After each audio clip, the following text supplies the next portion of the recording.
Are you interested in learning how we can make our streets safer for everyone?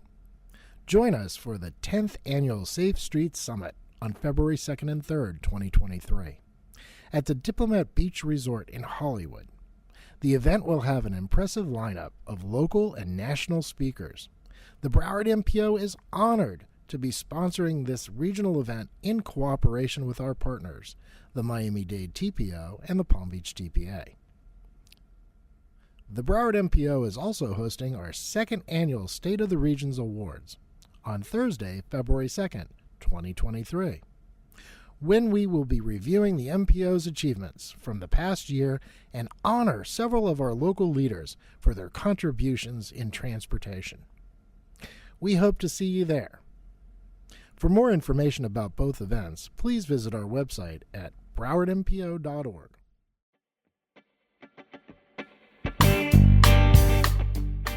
Welcome to Let's Talk Transportation, a podcast series of the Broward Metropolitan Planning Organization, also known as the MPO. We talk about the ins and outs of transportation in Broward County and all of Southeast Florida, why it matters, how it works, and the challenges and opportunities related to achieving great transportation. I'm your host, Greg Stewart, Executive Director of the MPO, and I'm joined by George Platt. I am the managing partner of the Broward office of LSN Partners. I'm a graduate of Broward College and the University of North Carolina and Northeastern University Law School. I spent a couple of years in the Peace Corps. My wife and I have been married for 56 years with 5 kids. And I also have been chairman of the Democratic Party in Broward County and served on a number of other boards: Nova Southeastern University Board of Trustees, Broward College Foundation Board, State College Foundation Board. Broward Workshop, I am co-chair of the Transportation Committee, which I co-chair with Randall Vitale. The mission of the workshop, it's 40 years old now, was founded by community leaders back in the early 80s, and it really is to focus on the issues that are important to the growth of Broward County. And it is a futuristic organization. They have taken a lot of positions on issues like school board bond issue, the Children's Services Council, the transportation surtax, all examples of things that the workshop has supported, not just verbally, but actually by putting part of their treasure into this and investing money into the campaigns that are necessary. So when it comes to issues of resiliency, the environment, the arts, urban issues, education, tourism, healthcare, and transportation, of course, it's about 110 members. And it works with the Chamber, it works with the Greater Fort Lauderdale Alliance, but the difference is the CEOs sit on this board. And they're selected individually, but they come and they do represent companies, and the employees in their companies can serve on all of our committees. And we have I think about 12 committees that covers pretty much the major issues. And then we include the healthcare companies and as well as the universities and the colleges. George is with the Broward Workshop, but originally started as a county commissioner on the Broward County Board of County Commissioners. George, you want to talk a little bit about your experiences from that? I grew up in Broward County and went away for a number of years, both to go off to college, and ultimately was offered a job to come back to Broward County. So in 1975, I arrived back here, didn't much recognize the place that I had left in the early 60s, and it was going through some spurts of growth, and I'd been in Broward County 3 years. I got elected to the county commission. So those were interesting days and an interesting transition.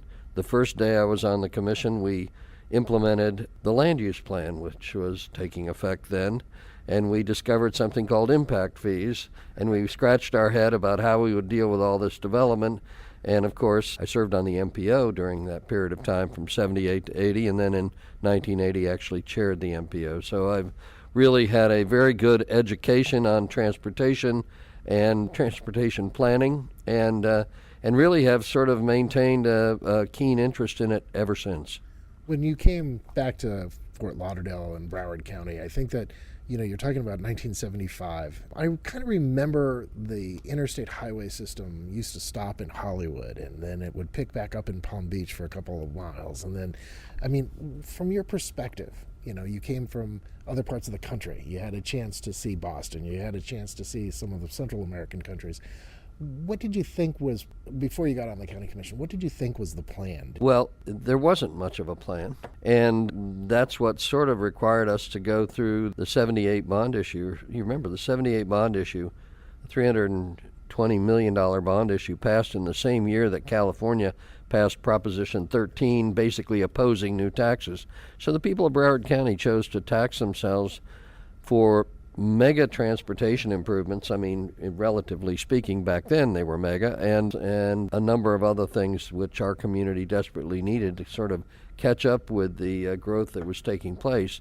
So I was delighted to sort of be there at the inception of what I call modern planning for Broward County, and I think you were too, as I recall, because you've been around probably almost as long as I have, and you've witnessed this. And of course, I was here when a couple of people in our community said, don't you think it'd be a great idea if we could get some federal money to build that road, which today we call 595? It wasn't there. We really had no major east-west connectivity, and we're still struggling. I mean, we're still trying to make the connections, 10th Street and Deerfield being a great example of where we sort of dropped the ball along the way. But it has been exciting, and we're now really entering the next phase. The next phase meaning we really need to do some futuristic planning for the future. And by that, we can't just be doing the same things that we've always done. Well, and that's what I wanted to ask, and this is why I loved having these conversations with you. And for the listening public, George is one of my favorite people to talk to about past, present, and future, because he has an understanding that most people don't. Again, having a chance to grow up down here as well, we got to see things that most people have no idea even occurred. The Sawgrass Expressway was an authority created by Broward County government. Ultimately, we got the authority created by a special act of the legislature, 5-member board. They built that expressway in record time, under budget. And when it opened, I'll never forget the headline in the Miami Herald, "Boondoggle, the road to nowhere." And you think about that today and think of, how absolutely off base they were. Well, and that's, if you look at the cities of Parkland and Tamarack and Coral Springs and all the cities that are Sunrise that are dependent on that particular facility and all the warehousing and development that's out there, no one could imagine that, that was reading the editorial board of the Miami Herald. Well, I remember when they had 2 airports on the land use plan. One was in what is now Weston, and another one was in Parkland. And both of those ultimately got removed. They were general aviation airports. And of course, Weston ended up dedicating about a third of their property to be preserved in order to get the approvals from the FAA and the Corps of Engineers to develop the rest of it. And of course, what accelerated a lot of the growth in Broward County really was Hurricane Andrew. Tens of thousands, hundreds of thousands of people moved up from South Dade when they got their insurance checks after Hurricane Andrew. They came to Southwest Broward. And that actually was going back to your times on the MPO, too, because, I-75, the extension going up to towards Weston from out of Miami, from the, Palmetto extension. And then 595, originally called Port Everglades Expressway, according to one of the plans I saw. So, if you look at all of the infrastructure that was put in, that's that forward thinking. And that's what I liked about talking to you a lot. So now we're in the present. And we have about 2 million people here in Broward, about 6 million people in southeast Florida that travel through here.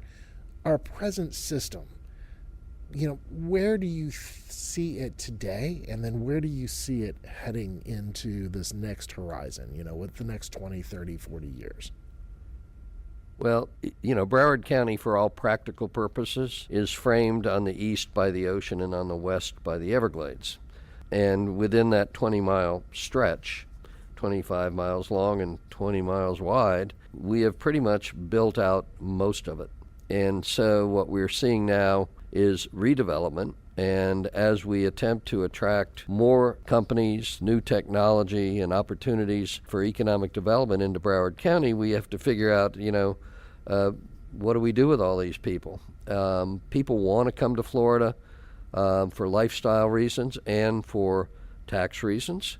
They're going to keep coming to Florida. We're obviously encouraging them to come. Most of the cities are pro-development, meaning they are in favor of modern development. Many, I think, will be in favor, and certainly the county has embraced transit-oriented development along our transit corridors. We haven't seen as much of it yet as we're going to see, but that's where you're going to see both along the tracks of the train tracks, but also along the major arterial roadways. I mean, I was thinking the other day when I chaired the MPR, I remember I had one contentious meeting when we had money from the bond issue to extend Atlantic Boulevard, but it had to go through the middle of the Palm Air Golf Course. It was a fun meeting. You know, we are still very much focused on the absence of east-west connectivity, not the absence, but a dearth of it, and the future is going to allow us to focus on how we take that to the next level, and certainly our transportation surtax has been a godsend in terms of doing that. Right now we're in the process of seeing the high-capacity corridors, which they've identified, the 9 corridors being studied, both east, west, and north, south, and those roadways will become opportunities for either express bus lanes or light rail. We know there are a lot of things we can do in Broward County, and the study that's being done by FIU, which is going to be updating the affordable housing challenge of all of the municipalities, and it may not be good news, but it's something we need to know and we need to deal with. But I honestly believe that sugar is not the best thing to be growing in Clewiston, okay?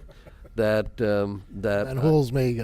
No, I'd love to see some of that cheaper land give way to some new communities that could provide housing at an affordable level and, quite frankly, have high-speed rail that would connect up to West Palm, Miami, and Fort Lauderdale. And that kind of connectivity is something that we need to be thinking about. And now it's not on anybody's plan, and, you know, there are a few ideologues that sort of talk about it, but we have to kind of just get out of our comfort zone a little bit to start thinking along those lines as well. I had an interesting conversation with Bob Ledoux from FECR Railroad, and one of the conversations was actually putting rail coming out of Miami-Dade up past 27 and then in towards Lake Okeechobee, that exact corridor you're talking about. And I know that there's been some studies in the past, but no one's really moved on that. A lot of the conversation that I've had with Port Everglades is how would they be able to utilize that rail system to move freight out of the port to that western rail line and then maybe up towards the Clewiston area. You know, other states and other locales, including Jacksonville, Jacksport, have done inland ports. Right. Our port is, just like our airport, is land challenged. In other words, we've got these envelopes that are historic and created, and I represent a number of companies in Port Everglades, and particularly in the container business and in the break bulk business, and they're tremendously challenged to find space in Port Everglades. I mean, they'll tell you there are 20 companies asking for more space. So the idea of combining our port, the Port of Miami and the Port of Palm Beach, to an inland port that, again, could be, and, you know, you take South Bay and Clewiston and those areas, you know, there's a lot of unemployment, there's a lot of underemployment, there's a lot of poverty. You know, the fact of the matter is by creating an inland port that had connectivity to the rail to go north, okay, to me is an opportunity.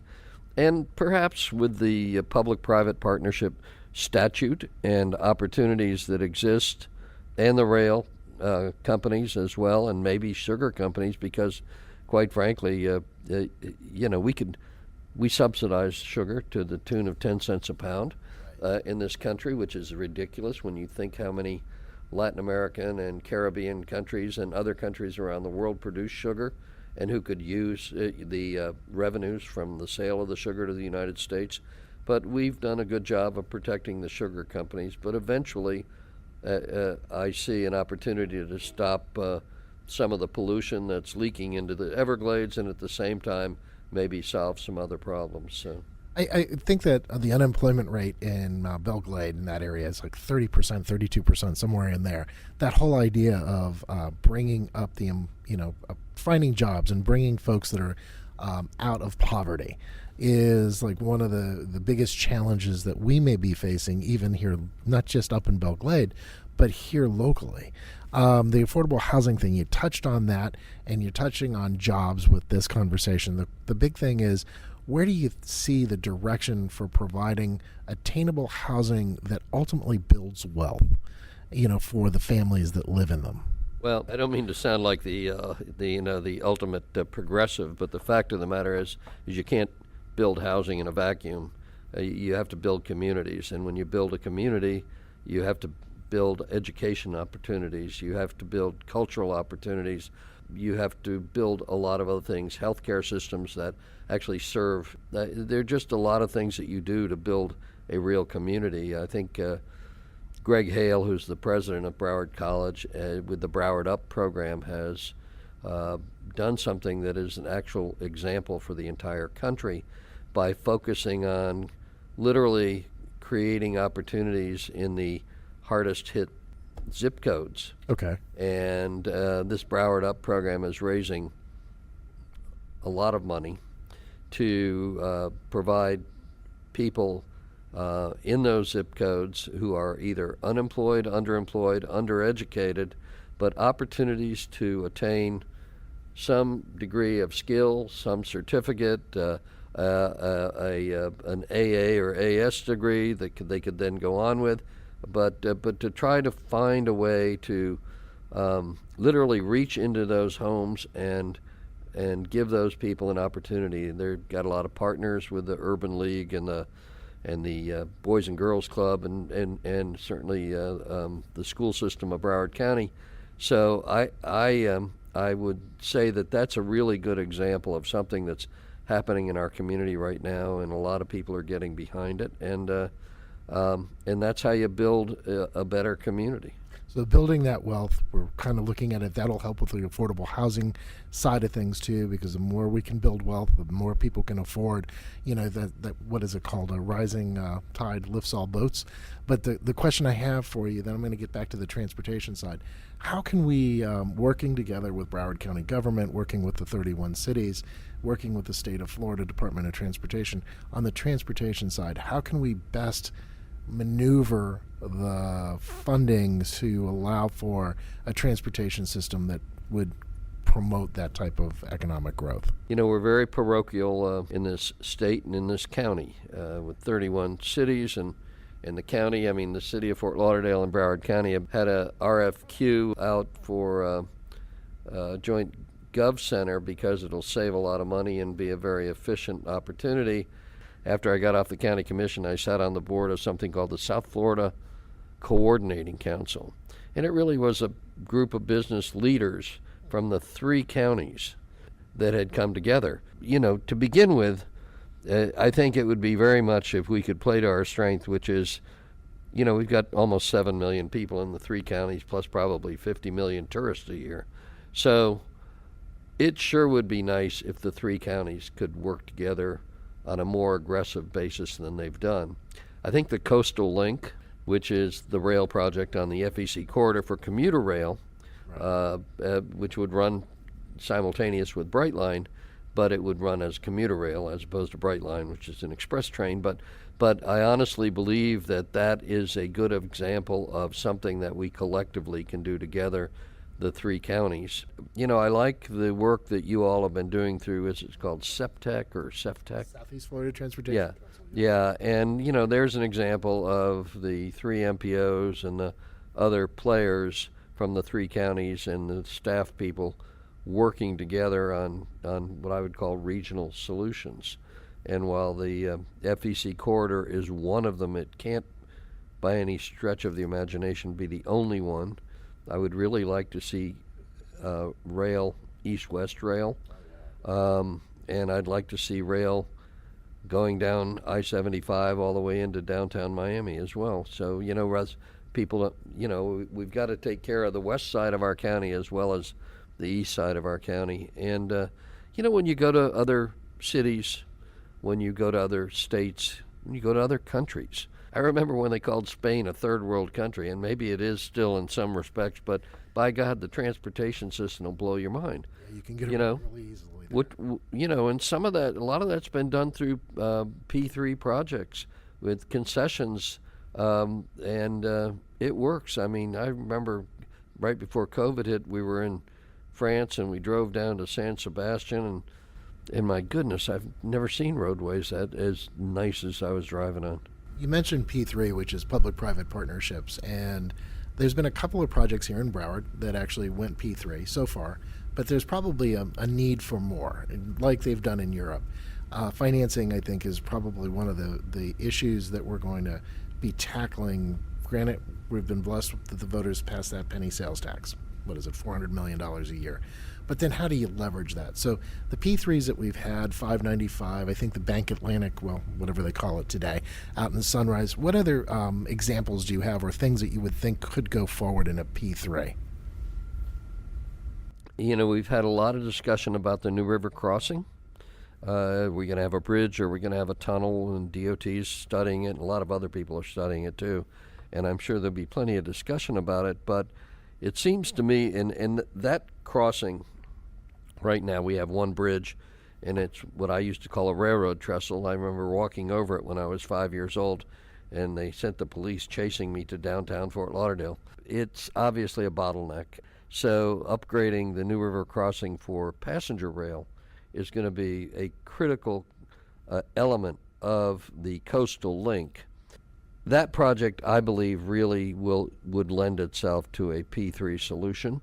We're going to get federal dollars. We'll get state dollars. Florida has such a very good enabling act in place to facilitate P3 projects, and many local communities, Miami-Dade, City of Fort Lauderdale, to a lesser extent Broward County, but they have adopted their own ordinances, and City of Fort Lauderdale is very big on P3 projects, and they have to be properly managed and properly procured, but the fact is that they seem to work pretty well. If you had one thing you'd want to leave for posterity, the one word or one sentence that you would say to the future generations here in Broward, what would it be? I know it sounds trite, but it's basically, don't be afraid to kind of think outside the box or your traditional constraints that most of us live under on a daily basis. And that's why I mentioned the South Bay Clewiston idea of an inland port and inland communities and villages and so on and so forth. I mean, people need to think at that level. And the great things that have happened in the world is because people have done precisely that. They've been visionaries, and they made things happen. I sit on the board of the Broward Center for Performing Arts, the Performing Arts Center Authority, and it's been a tremendous success. It wasn't a success because government made it that way. It was because government and the private sector came together, worked together. We've raised a lot of money to get it off the ground. Bulk of that money was private sector. Government loves it when you come to them and basically say, we're going to put up XYZ, we want you to partner with us and do this. And so Broward County, the City of Fort Lauderdale, the DDA, and others participate, the School Board of Broward County, in those programs, and it's really it's a wonderful partnership. That's that conversation that I'm going to use a different phrase, that make no small plans, is kind of what you're saying. And I think that's going to be one of those fascinating things as we progress, as this place progresses, as South Florida moves forward on just what we can get done and what we can accomplish. But the whole idea that the message you're sending to that next generation and the generation after that is a $5 billion phase one, which will probably take about 7 or 8 years to complete, where we'll have the automated people mover, a brand new 7-story structure in the place of the Palm Garage, which will include a hotel. We're going to have an intermodal center, and we're ultimately going to connect over to the port. So we make the connection finally between the port and the airport. So, and then of course now we're talking about rail and the implementation of the surtax, which we monitor, the people that sit on the oversight board. I think that three of the people on the oversight board are Broward Workshop members or work for a Broward Workshop member. And then Randall is the chair of the nominating committee for the oversight board. So we take a very keen interest in that, and then in their projects. I mean, you had a great presentation at our recent transportation committee meeting about the municipal projects, and it's trying to move forward. Yeah. Taking a while, but it sounds to me like we're now getting up near cruising speed in terms of making sure that we can kind of pop those things out on a regular annual basis. So all good, and having that matching money when you're looking to the state and the feds is very, very important. So transportation to us is sort of going to be one of the lifeblood issues here in our community as we go forward. And you actually mentioned something, and I'm going to bring that too, is the matching money for the Fed and state. And again, this is once in a lifetime. You look at what's coming out of Washington, D.C., $1 trillion worth of transportation dollars. And of that trillion, $500 billion is actually discretionary, requires a local match. How do you see that impacting with our transportation system down here? And do you see a lot of ways that we can leverage what we have to get more? And what is the more that you'd like to see? Well, I'll tell you, I'm I dabble in politics from time to time. Not running for office, but I've in my partner's the deputy finance chair of the Democratic National Committee, and I've got a Republican partner who does the same thing on the Republican side. So what happened? Florida is very famous for politicians coming down here in the wintertime. It's a nice time to come down here from other parts of the country, and they come down here not for sun and fun. They come down here to collect money, fundraising, and so it's important that we have a continuing opportunity to educate them about the needs of South Florida. I mean, if you took the megalopoli of the country, certainly South Florida, this whole area of I call 5 or 7 counties, is one of the most vibrant places, certainly in the United States and maybe in the world. I mean, because we are, after all, I believe, the gateway to Latin America, through both Miami and Fort Lauderdale, and that's just going to continue to grow. And I spent 4 years of my adult life in Latin America, and I can tell you that we're going to see, continued growth of the commerce and the travel and the tourism between the U.S. and Latin America and the Caribbean. So, we just need to figure out a way to kind of make the most of it. And I'm hoping that the Biden administration and any other administration that comes to Washington will continue to recognize that, and maybe recognize more than they have, the importance of our Latin American and Caribbean neighbors.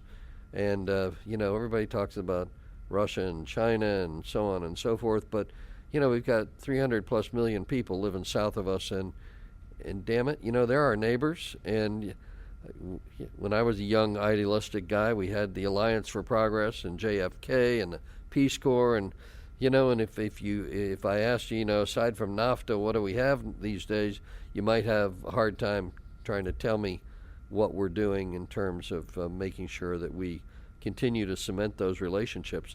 All of that, by the way, back in the old days, was before the China had their their investment policy, which is to come into many of these countries, offer them money, offer them workers, offer to build things for them. Right. Yes. Down in Latin America and they got a Chinese company that's running the Panama Canal. So, the irony of that, right? Yeah, I used to live on the edge of it when I was in the Peace Corps there. Oh, really? Yeah.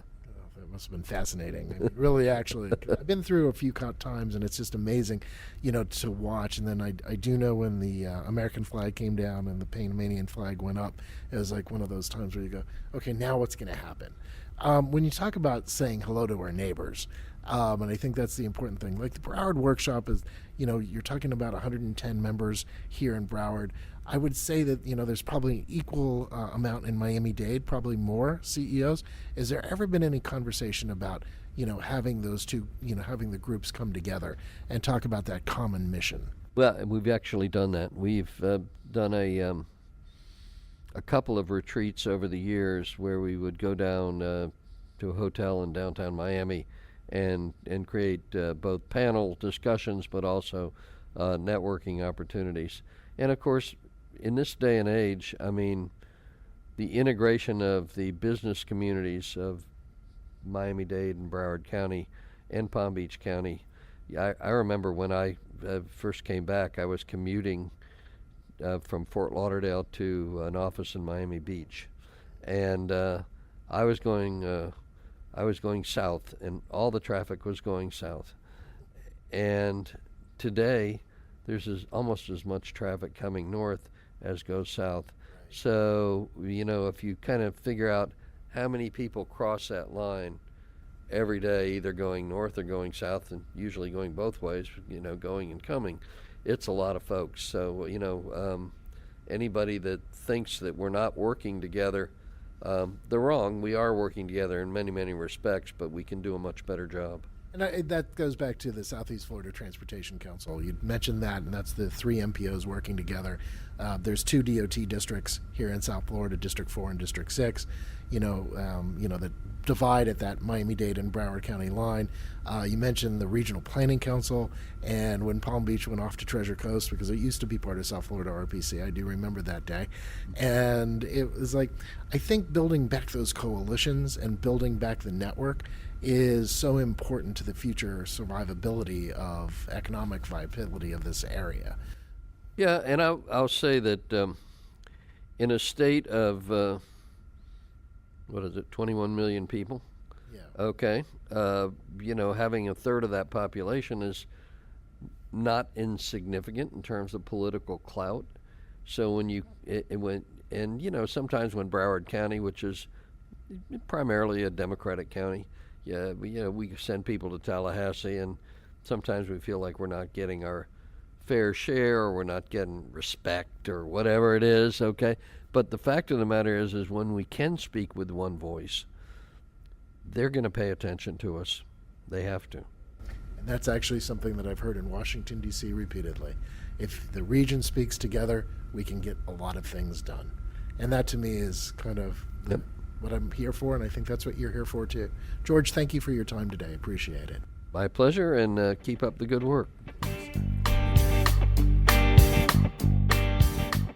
The Let's Talk Transportation podcast is produced by the Broward MPO, where every day we fund and implement projects that move people and goods, create jobs, and strengthen communities. Learn more at browardmpo.org and follow us on Facebook, Twitter, Instagram, and LinkedIn at Speak Up Broward. If there is a transportation topic you'd like to know more about, let us know by sending an email to info@browardmpo.org. The views expressed by guests are their own, and their appearance on the program does not imply an endorsement of them or any entity they represent. Views and opinions expressed by MPO employees are those of the employees and do not necessarily reflect the view of the MPO or any of its officials. For complaints, questions, or concerns about civil rights or non-discrimination, or for special requests under the Americans with Disabilities Act, please contact Carl Ema, Title VI Coordinator, at 954-876-0052 or EMAC at browardmpo.org.